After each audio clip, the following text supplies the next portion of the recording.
Before we get started today, guys, we have a special ask of you.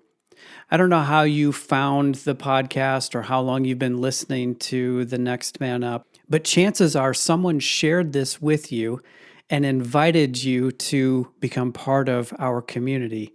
And that is exactly what we are asking you to do for someone else. We have seen some encouraging growth in our podcast over the last few months, but we know all too well that there's so many dads out there that could benefit from listening and participating in this discussion around what it means to be a man and what it means to raise healthy and godly men. So, will you invite someone to join our community by sharing this podcast with them? In Apple Podcasts or in Spotify, you can find the 3 horizontal dots, which will give you the option to share the show or share the link. And if you're using a podcast player, that feature is there as well. More importantly, think of someone you know in your circle of influence, in your family, in your friends, in your coworker sphere that would benefit from being a part of this community, and do us a favor and share this podcast with them. In that way, you can help us continue to accomplish our mission of raising healthy and godly men. Thank you in advance for helping us this way. Okay, now let's get to today's episode. This is the show dedicated to raising up the next generation of men of faith and character. My name is Mark Stanifer. Welcome to The Next Man Up, part of the NRT Podcast Network. Well, hey guys, welcome back once again to The Next Man Up podcast. So good as always to have you with us and part of this community that is raising up healthy and godly men, because when we do that, everyone benefits. You know this, my name is Mark, and I'm excited to be with you once again today. Well, today I have the pleasure of introducing you to Dr. Joe Martin and bringing you his story. Now, to be honest, I'm struggling to even put his story into words because it seems like such a contradiction. Joe describes it simply this way: he went from rags to riches to ruined to redemption, but there's so much more here that he gets into. His upbringing in the hood in Miami and what that did to him, both circumstances outside of his control as well as the choices that he made. And then how in his 20s and 30s, he goes from rags to then the riches story and then loses it all. It's an amazing story, and yet the most significant and impactful thing is that last chapter that he's now living in, where he's living redeemed and he's helping men through his ministry, real men connect, to rewrite their comeback stories or to prevent them from having to write a comeback story in the first place. Guys, this story, Joe's story, is an amazing story, and we will bring you the first part of it with today's episode. I know you're going to enjoy it. I know you're going to be moved by it.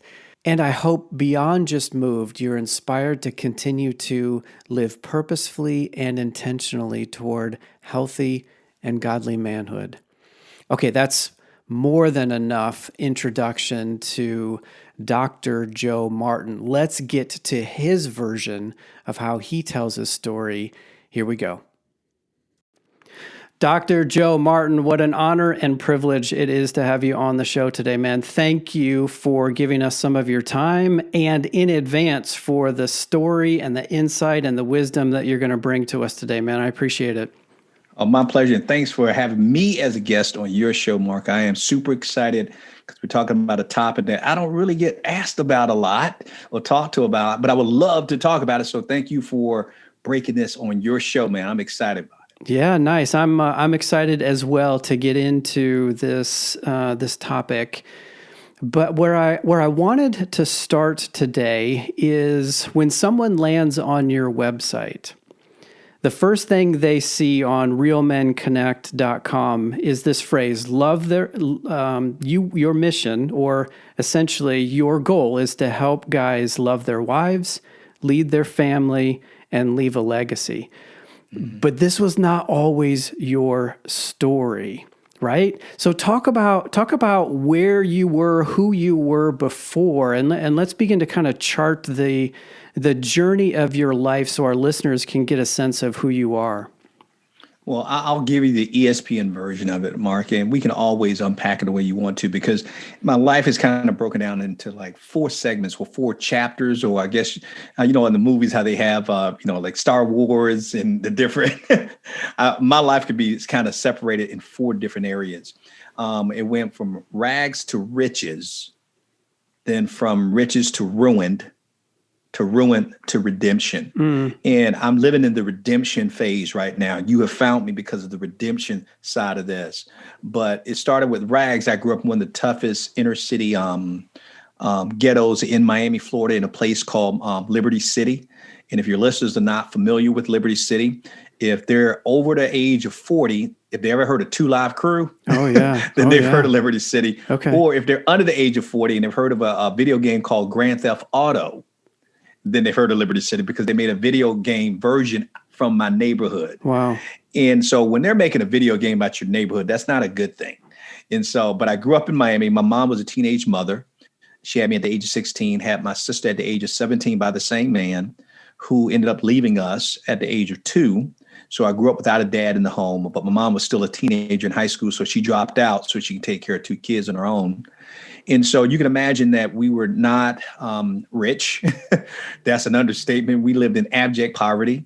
There was times when we didn't eat at all. My younger sister, who's a year and 27 days younger than I am, sometimes would steal food from her fast food job just so we could eat. And so I went to school primarily so I could eat.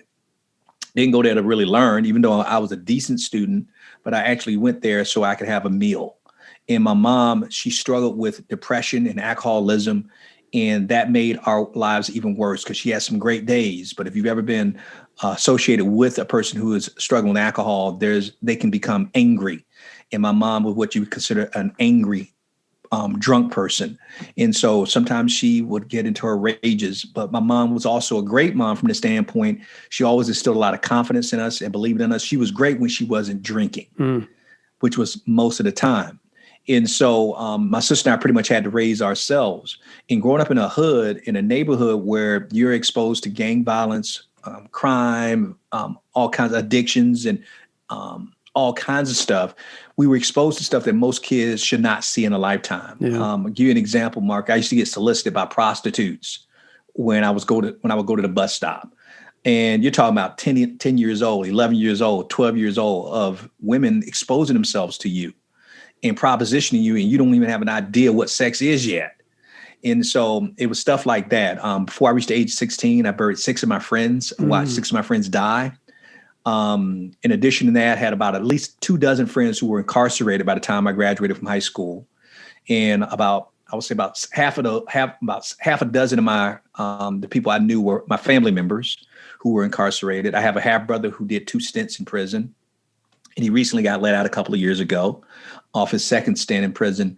And so I was exposed to a lot of that. But in addition to abject poverty, I was also exposed to abuse as well. My mom recruited a family member to help raise me, a man who stepped into my life. He was my cousin, and he was about 6 or 7 years older than I was, and he sexually abused me as a child for 3 years of my life.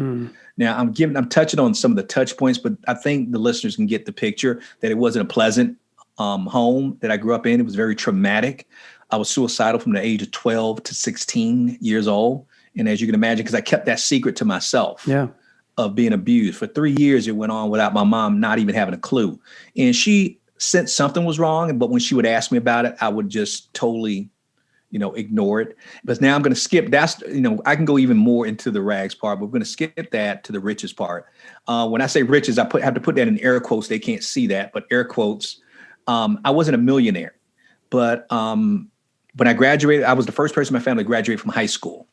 Went off to college, went to a predominantly white college, which is significant because I grew up in a neighborhood that I didn't meet a white child till I was 12. Wow. And so when I go off to college, I'm on a campus where there's not a person that looks like me in my classroom. And I ended up graduating early at the age of 20 at the top of my university class. I bought my first home when I was a senior in college. Moved my mom out of the projects a year after I graduated from college. I was offered a job working for the federal government, paying me in the top 10% of people in my major, which was public relations, when I graduated from college. I started my first business at the age of 22, a clothing store with my wife, I should say my ex-wife, with my wife. Became the youngest professor ever hired to teach in the state of Florida at the age of 24. Worked for the Florida governor's office at the age of 26 as communications director.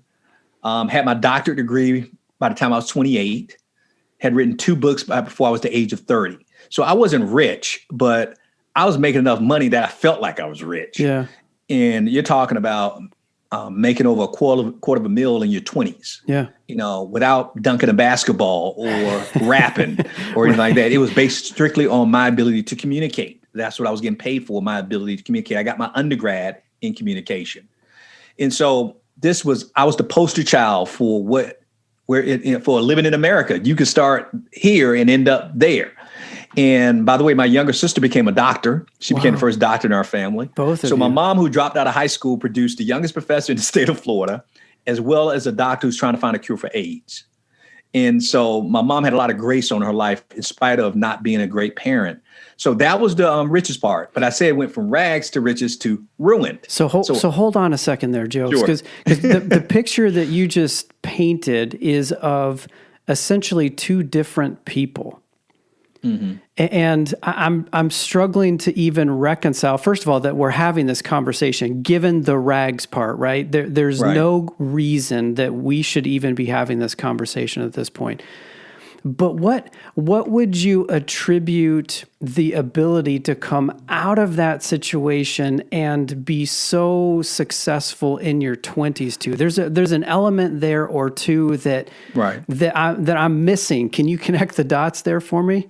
And Mark, when I'm interviewed on television shows, on radio shows, podcasts like this, that's the first thing I want to know. How in the world did he go? Because when we see society, that's what we see. We see people living in abject poverty or with traumatic circumstances. Man, they never come out of it. They end up being serially incarcerated, committing suicide, committing crimes, all kinds of stuff. And they focus on that part. And it sounds crazy now. That was the easy part. Why do you say that? And not from the fact that it's easy to break out of that, but let's put it this way, this is how I got out. I'm gonna summarize it really quickly, how I got out of that situation.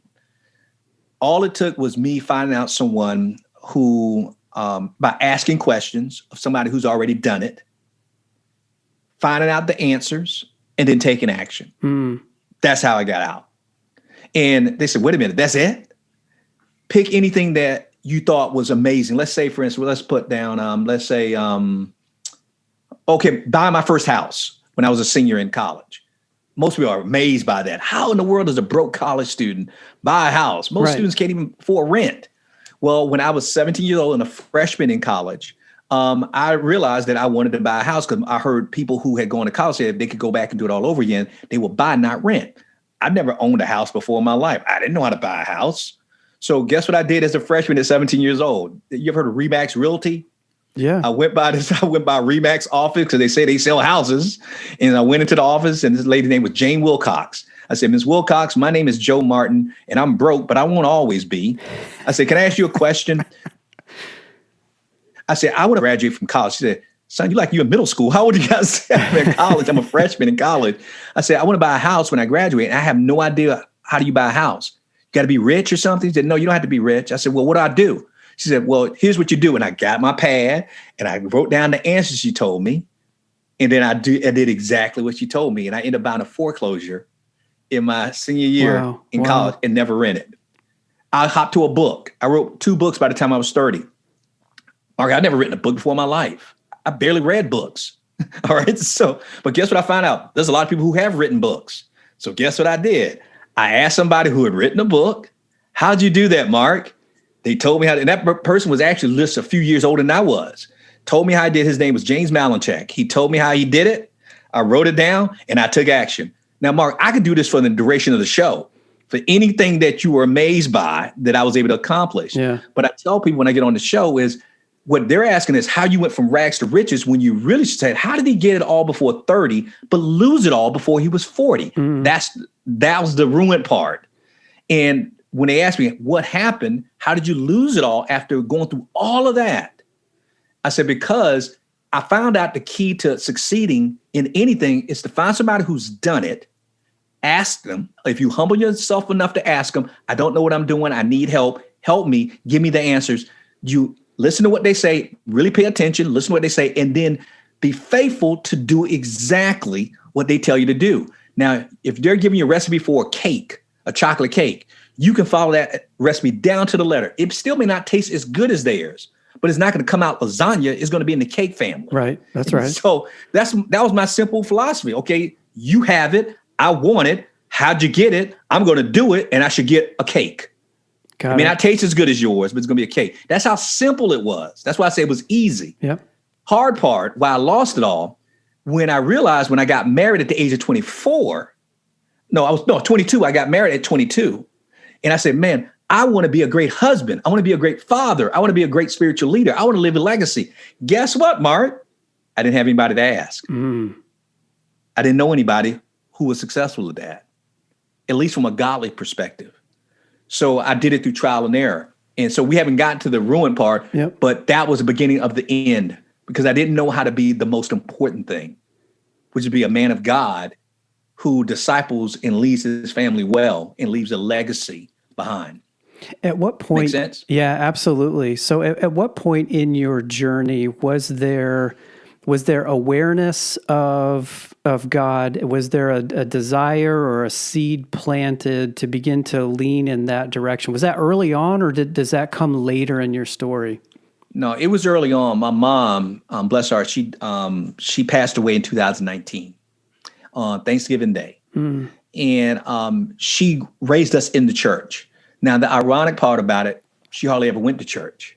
I can't remember a lot of time me actually sitting in church with my mom, but she made us go. When I say she made us go, Mark, she made us go. If we didn't go to church, we couldn't go outside and play. That's when kids actually wanted to go outside and play. Right. And so it was like torture if we didn't go to church. I would have to look outside, see my friends play football in the streets, and I couldn't go outside and play with my friends unless I went to church. She wouldn't let us watch television unless we went to church. So she threatened us, you going to church or else. Wow. And so we would go to church. So we were raised in the church. So I knew about God. I even got baptized and everything, but I didn't have a relationship with God. I didn't know God on a personal level. I just thought God's this thing. Okay, you want to go out, stay out of hell, just believe in him. That was it. And so she planted the seed early in my life of being a man of faith. And that actually was part of what got me through that childhood as well, because I was suicidal from 12 to 16. And I got really close one time of having a gun in my mouth, ready to pull the trigger. And I believe I heard the voice of God. Now, not God audibly, but it was so loud I couldn't deny that I heard something. Yep. And the voice told me not to do it. That's a whole nother story. But if I didn't have a relationship with God at all, I don't think that voice ever would have came. And so that was at least the foundation for faith. But I realized as I got older that all I had was religion. I didn't have a relationship. And I didn't realize how much I didn't have a relationship until I became this father and this husband, and I didn't know what to do. And I didn't know who to ask. Think about this. Growing up as a child for me, I'm talking about from graduating high school, I only met one kid who had a mom and a dad at home. One. And their marriage was dysfunctional. The mom was running numbers, and the dad was bootlegging videotapes when they used to have video tapes, VHS tapes. And so that my picture of marriage was that. And they didn't even sleep in the same room together, from what I gather. And so I had a dysfunctional view of what marriage was like. So when I got married at 22, I'm just doing this by trial and error. I didn't have anybody to show me how to do it. And we did well until problems started coming up in the marriage. That's led to the ruin part. And I couldn't understand. Here I am. My ex-wife doesn't have to want for anything. She doesn't have to work unless she wants to, but she's unhappy. And I don't understand why she's unhappy. She started saying things, Mark, these crazy things like, you're not emotionally connecting with me. I don't really know what's on your heart. We don't really have true intimacy. What do you mean? We have sex all the time. What are you talking about? There's no real intimacy. I don't know. You don't tell me when you're struggling. I'm like, why is she bothering me like this? I thought you provide a home, you take care of the bills, you provide, everything's fine. You're not really connecting with our son. What are you talking about? I'm not communicating with him. I'm not communicating with you. And here's a man who got degrees in communication. Right. And I couldn't understand. And I'm thinking she's just ungrateful. And that was the beginning of me now, because by this, I forgot to tell you this, Mark. She never knew about my childhood. Everything I just shared with you on your show just now, my ex-wife didn't know any of it. Wow. Other than I grew up in Miami poor. I didn't tell her about all the trauma because I thought, I'm out of that now. You don't need to know. Yep. And I don't want you looking at me differently now or feeling sorry for me. Nobody has to know. Now I've made it out of the hood. Nobody ever has to. I'll go to the grave with this secret now. Nobody will ever have to know what happened to me. But it came back up in my marriage. And she couldn't understand. I would wake up in the night punching her, kicking her, because I was having nightmares of being raped. And she would ask me about it and say, what's wrong? I said, no, I was just having a nightmare. I still wouldn't tell her.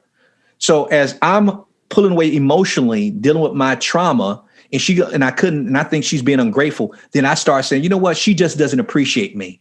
And Mark, all it took was the first woman telling me, man, you do what for your wife? If I was married to a man like you, that started it. Yep. My porn, because I was introduced to porn when I was about, by the same guy who abused me when I was about 12. And so I started, quote, dabbling into porn again as I started getting unhappy with my marriage. And because she didn't know I had a porn problem. And I didn't know I had a porn problem until I started getting frustrated with her. Then I started dealing with porn. Then it went to strip clubs. Then it went to women. And I became a serial adulterer. And I ended up ruining a 16-year marriage and lost half my wealth, risked my health. I'm still surprised I didn't die of AIDS or something, that I didn't catch some type of disease, because I was reckless in my affairs. And this woman who I married, she was a virgin when I met her. So imagine now me having I'm talking about hundreds of affairs on this woman. It devastated her. And obviously she couldn't handle that. And she ended up divorcing me after 16 years. And I thought my life was ruined. It was over because I had this problem. And I said, what woman would ever want me again? Because they're going to ask, Mark, when you're dating somebody, hey, what happened? You were married for how long? 16 years. What happened? You seem like a really nice guy. I don't understand. Now, the last thing you want to do is start a relationship on what? A lie. Right. And of course you tell them, well, I committed adultery on my wife. You did? With who? The question is, how many who's? Right. And so they're asking, how many? Over 10? Over 20? Over 50? Over 100? Please stop counting. Because remember, I remember rags to riches. The worst thing you can do to a person who has an addict is give him money. I had access to anything and everything. I lived the life of an athlete or an entertainer because I had access to places I didn't even know existed in America. And that was you're talking about over 16, 17 years ago.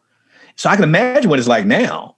And so you're talking about orgies and parties and stuff that was legal. At least cops didn't come in to stop it. And you're talking about people, who's who of people being involved in an environment like that. And so my ex-wife couldn't handle that, which I was upset at the time, but I get it now that it would have taken a lot for her to get the trust back, to not question, because I traveled all over the world because of what I did for a living. I was this consultant and speaker and author that was going outside of the country, in the country. I've been to every state at least twice, 4 different countries, getting paid to run my mouth for a living. So wherever I go, nobody knows who I am. This was before social media and all this other stuff. So I can do whatever I wanted to do in these places and never be found out. And so that ended up ruining my life. And I thought my life was over. And God had other plans. Because now, like I said, I'm living in the redemption phase of this now. And I'm skipping a lot of stuff, obviously. But he brought some people in my life who helped change my life around. And the reason I'm doing the work I do now is to help men write their comeback stories, or at least try to prevent them from having to write one in the first place. Yeah. Because as crazy as my comeback story sounds, I'm telling you this, Mark, you hear guys say this all the time. If you can go back and change your life, what would you change? And a lot of people always say this answer: I will not change anything because it made me the person who I am. That's a bunch of crap. All right. And I'm going to tell you what, it sounds good. Come on. But come on now. I get it that it's made me who I am. But if I could go back, I would change everything about what happened. Yeah, and give you an example. When people tell me this, I would not go back and change it. So you telling me David would go back and still sleep with Bathsheba? Yeah. You telling me Paul would go back and still murder Christians? You telling me Peter would go back and still deny Christ 3 times and abandon him on the cross? You're telling me Moses would still strike the rock so he could never enter the promised land? Come on now. Stop playing stop speaking Christianese. Tell the truth. No, God, because he's so gracious and so sovereign, he can even use our mess ups to turn it around. But that doesn't necessarily mean that's the only way he's going to get us there. Yeah. And so if I could go back, I would not have committed adultery. If I could go back, I would have not been disclosing and forthright with my wife when I first got married. I would have told her everything.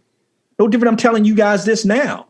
I would have done that. And people said, well, Joe, you may not have this. I said, but guess what? God then had another plan for me. And who knows how great that plan could have been if I would have walked the path of obedience and righteousness. But I'll never know that. So I'm thanking him for his grace that I didn't die in my transgressions when I was doing all of that. So my job is now to help disciple men and help them write their comeback stories. And that's what I'm here to do. Wow. So I will gather a few more words here in a second, but the initial reaction is just simply wow. You and I had a conversation ahead of time, and you shared some of that, but certainly not all of it. So thank you for that transparency and the courageous step, not just with this audience and on this show, but that you've taken to reveal the past, both the negative circumstances that affected you and the choices that you made that affected you. It is part of who you are today, and it's part of your story, and it's how God is using you to help other men write their comeback or to arrest their own story so it doesn't have to be a comeback story, right? So right. Good on you, man. Thank you for that, and thank you for sharing. I wonder if you let me go back and maybe probe a moment. I heard something in your story that I'm curious about. It was the moment where you said I hadn't told your first wife. You hadn't told your first wife anything about your past, and even in those nightmares and those moments where she had to be suspecting something, but you were holding it back. Mm-hmm.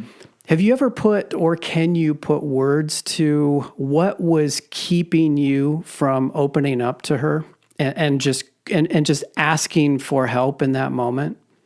It's one word, and it's a word that a lot of men out there who are listening to your podcast can relate to. It's called shame. When I had to tell my son at the time, he was 9, now we're getting ready to go through a divorce, my ex-wife, after I told her all this stuff, she couldn't believe that I withheld all that from her. And she said, you need to tell Kendall, our son. And she said, yeah. I said, yeah, I know, but I was still afraid to tell him. She kept asking, have you told him yet? Have you told him yet? I was like, come on, give me a break. Just give me some time. I'll tell him. And I'll say, God revealed to me when I need to tell him. And don't you know, I used to we have this thing called Subway Saturdays with my son, and I would take him to Subway, and all I would do is let him talk. And I listen, and I'll ask questions as if I was interviewing him on a podcast. Mm-hmm. And we did that since he was 5 years old, and we did it all the way up until he was 15. And so imagine I hate Subway to this day. I can't stand it. And he orders the same sandwich every single time. It was horrible. But anyway, I digress. But so my son, one day we were in Subway, and he says, Daddy, I don't understand. Why don't people like Michael Jackson? And that was the sign from God that it's time. Interesting. And I told my son what happened, and he broke down crying. And he says, Daddy, I said, Kendall, it's all right. He says, but Dad, why didn't you tell somebody? And even at 9, he was telling me, why didn't you tell somebody? Yeah. And I told him the truth. I said, Kendall, I was ashamed. I said, I was afraid. I said, I was scared that people were going to blame me for it and everything. Now, with my wife, that wasn't the case. I didn't think she'd blame me, but I was ashamed because what kind of man am I if I couldn't stop another man from raping me? Mm. And the shame of that, you don't want to just go tell that to the woman who thinks you're her protector. And what you can't see, Mark, which exacerbates the problem for me, is that you can't see in the screen, but I'm 5 foot nothing and 100 and nothing. You're talking about, I'm on a good day, I'm 5'6". On a regular day, 5'5". Mm-hmm. All right. Mm-hmm. And I'm about 140 something pounds. So imagine what I was like then. And that's me now. All right. And so already what happened to my identity doing that, it wasn't the abuse itself, it's what it did to my identity. Yeah. And what it did to my self-worth. So I didn't say anything because of shame. And there's a lot of men out there who can relate and understand that you feel suffocated by the shame. They're going to look at me funny. They're going to look at me differently. Man, some of the people listen to your show right now say, I can't believe this man is talking about this. Why? Because they battle with shame. Now, the person out there who's overcome shame, they're like, oh, I'm not surprised at all. He gets victory every time he opens up his mouth about it. Yeah. That's why I'm not afraid or ashamed to talk about it now, because I get stronger the more I talk about it. But I didn't know that at the time. So shame was the thing that kept me from opening up to her. And it's the weapon that the enemy is using to destroy so many men. I call it the silent killer, because you can't see it, but a man feels it deeply to his core, and it impacts every relationship in his life when he's walking around in shame. And the very thing that the shame keeps us from doing is the thing that will lead to healing. That will set you free. Isn't that ironic? That's right. The thing that will release you from the shame is the thing you can't do. Yeah. You feel you can't do because it's going to destroy you. If you're the enemy, you got to think, what a clever weapon. Right. It's the secrecy that's going to keep them in bondage. But it's also the secrecy that they're too afraid to open up about it. But it's also the key that gets them out of their cage, and they don't even know it. Wow. And so you're looking at a guy who, I don't walk in shame anymore. Now, I feel bad about what I've done. No, don't get me wrong. I ain't celebrating it. But at the same time, I realize that 2 Corinthians 5:17 is true, that anyone who is in Christ is a new creation. The old man is gone. All things he has made new. I am a new creature in Christ. That keeps me out of my cell of shame. Yeah, man. Even when people try to bring it up, that keeps me out of shame. So I want to shift a little bit here and get a little more targeted into the topic of sex. And it's interesting that you had sexual abuse in your past, and then experienced through your 20s, through your rags, and then into ruin phase, a progressing appetite for sex outside, or sexual experience or encounter outside of your marriage. Right. You describe it as not being about sex, but about being about something else. Mm-hmm. Right. So unpack that, if you would, for me and for the listeners. Yeah. And I think that's a great question, Mark, because that was kind of one of the most sobering things to me, that as I came out of this, is that I recognized that it had nothing to do with sex. That's what ruined my marriage, but it had nothing to do with that. What it had to do with is my identity in who I thought the abuse made me to be. Mm. I started associating what happened to me as being who I was. I must be this if a man would do that to me. I must not be this if a man does that to me. Not lovable. I'm not masculine enough. I'm not tough enough. So all these doubts about who I was started to weigh on me, because I believe what happened to me, my trauma became my truth. Mm. That's who I am. I must be this type of person for this to happen to me. And that's so far from what God's truth is about who he says I am. Yeah. But I wasn't listening to what God says I was. I'm just knowing I must be this because now, in addition to this guy doing this, my mom is not even being a mother. Yeah. How lovable could I be? Yeah. My dad left. How lovable could I be? I must deserve this. This is what I'm about. This is who I am. And when I attach my identity to that, now you transition to going into the riches part, from rags to riches. And I'm starting to make this money and I'm having all this success. Now I'm trying to redefine myself based on my achievements and my accomplishments and my accolades and all the awards and everything else that's coming with the money. I must be valuable if I can make enough money, if I achieve enough success. That's who I am. But then something happened. God doesn't want me to define myself that way either, not based on what I do, but who I am. Yep. I'm thinking, again, I'm what I do. I must be great because I'm successful. But when my ex-wife started saying, wait a minute, she's asking, I'm not successful? What do you mean? But I got all this and we've done all this. I'm still failing. Guess what that ended up being? Triggers. Yep. Of inadequacy. Yep. That's right. Fear, doubt, which takes me back to my childhood, which she doesn't know is triggering. She wasn't trying to hurt me. She was trying to see me become a better version of myself. But I didn't look at it as being help. I'm looking at you. You must see me the way that abuser saw me. You must see me the way my mom and my dad saw me. You must see me the way the kids who bullied me in my neighborhood saw me. Inadequate, not good enough, not strong enough, not this. And so we're now, guess what? It could have easily been alcohol. Yeah. It could have easily been cocaine. It could have easily been a food addiction. But I happen to get the easiest and lowest hanging fruit for me that could be done in secrecy, which was pornography. It was sex. And here's the double side of that. When I'm getting with these women because I have money, guess what, Mark? They'll tell you anything you want to hear. Oh, that's right. That's right. So, Joe, you're the greatest. Man, I wish I was married to you. Man, your wife is crazy. Well, you're such a great man. How ironic. You're such a great man, but I'm cheating on my wife with you? Yeah. How great could I be? I'm cheating on my son? How great could I be? So it became overcompensation to kind of medicate and masquerade the pain I was feeling. So it had nothing to do with sex. It just happens to be the solution I thought was going to be to my problem. So I tell even the guys I work with now, I say, pornography is not your problem. It's just the wrong solution to a deeper problem. And the deeper problem is, who do you think you are? And usually as men, we think we are what we do. That's right. And you're not what you do. You're That's who right. God says you are. Yeah. No, that's right on, man. We've had a number of conversations in this show, and I'm sure you've had a number of conversations on your show about the importance of identity and the tendency for men to wrap their identity around doing.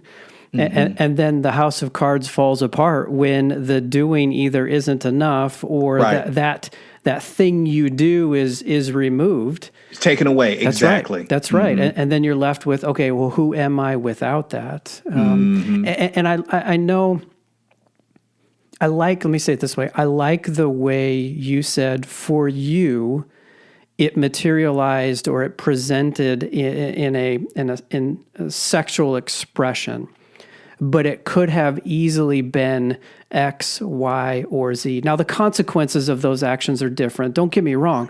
But the motivation behind them is still the same. You were looking for something to feed that insecurity or that doubt or that fear that you just had not come to grips with. And for you, it became porn, which then became Real Women, right? Like that stretch from porn to Real Women isn't as big as we want to believe, right? It's that step is not as big.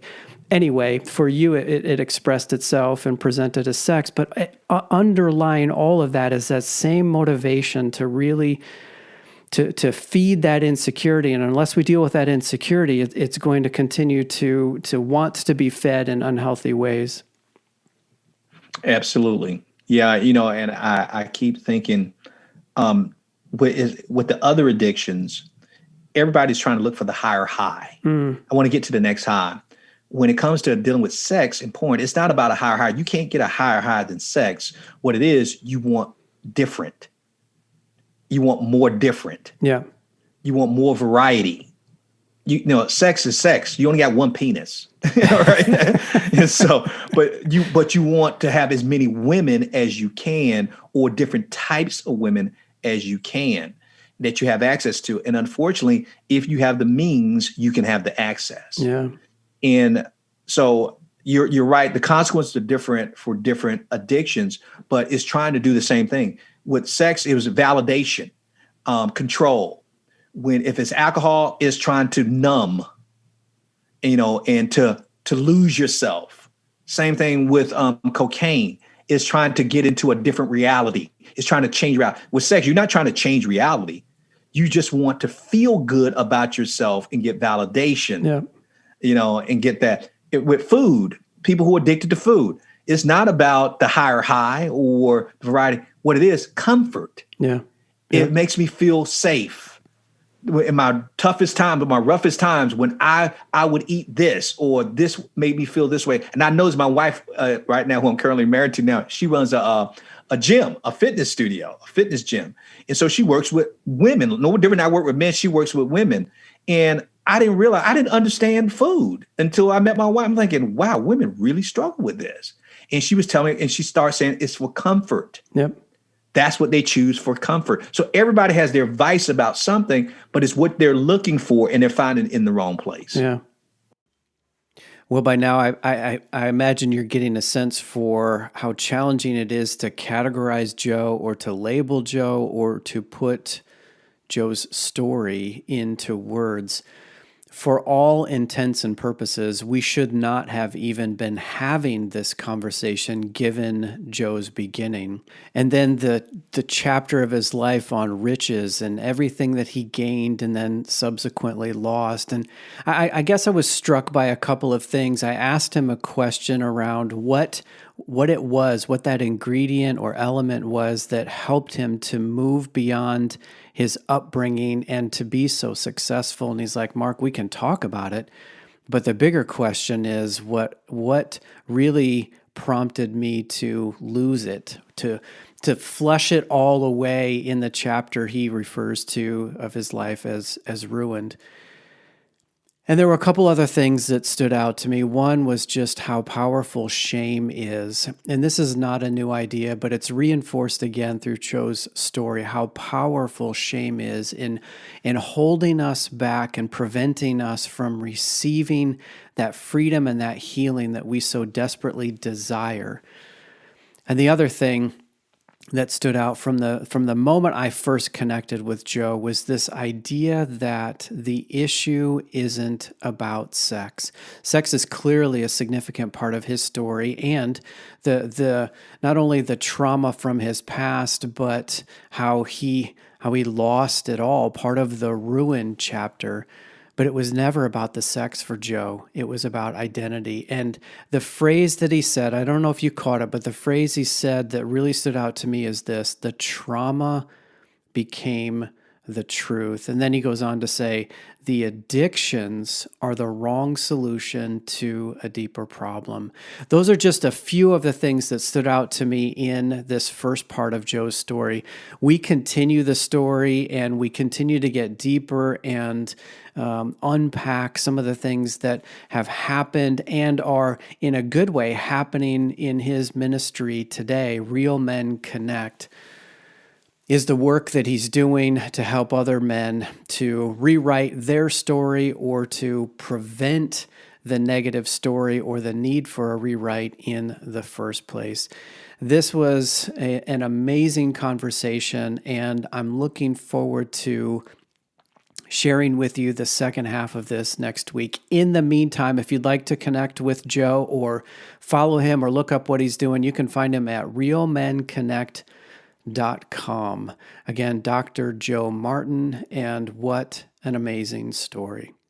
Well, guys, thank you for being with us for this first part. I look forward to bringing you the second part. You know the drill. Same time, same channel next week. Until then, guys, adios.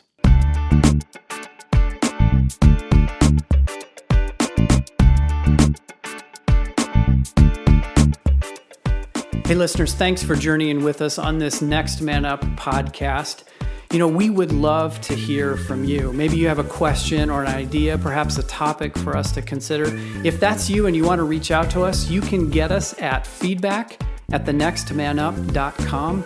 That's feedback@thenextmanup.com. Again, we'd love to hear from you. Until next time, we'll see you later.